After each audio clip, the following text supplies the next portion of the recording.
વિચારું છું કે લોકો કેમ એવું સમજતા હશે કે મારા જ જીવનમાં આટલી બધી તકલીફો છે. દરેકના જીવનમાં તકલીફો તો હોય જ, પણ તમારે એવું નથી વિચારવાનું કે મારા જીવનમાં આટલી બધી તકલીફ કેમ છે. ઉપરથી એમ વિચારવાનું છે કે ભગવાને મારા માટે જે કર્યું છે ને એ બહુ જ સારું કર્યું છે. ખાસ યાદ રાખો કે God's plan are better than our plan. આપણા પ્લાન કરતાં ભગવાનનો પ્લાન આપણા માટે સારો જ હોય છે. તમને ખબર હશે કે ફિલ્મમાં જે મુખ્ય હીરો હોય ને એ મુખ્ય હીરોને વારંવાર તકલીફો આવતી હોય છે અને આપણે પણ જાણતા હોઈએ છીએ કે છેલ્લે તો એના જીવનમાં સુખ આવશે અને બધી જ તકલીફોમાંથી એ મુખ્ય હીરો બહાર નીકળી જશે. તો આપણે પણ આ દુનિયામાં મુખ્ય હીરો છીએ અને ભગવાને આપણને મુખ્ય હીરો બનાવીને આ દુનિયામાં મોકલ્યા છે.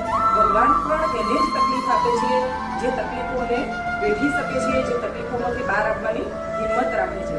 એટલે આપણે આપણી જાતને મુખ્ય હીરો માનીને બધી જ તકલીફોનો સામનો કરીને એમાંથી બહાર નીકળવાની પ્રયત્ન કરવાનો.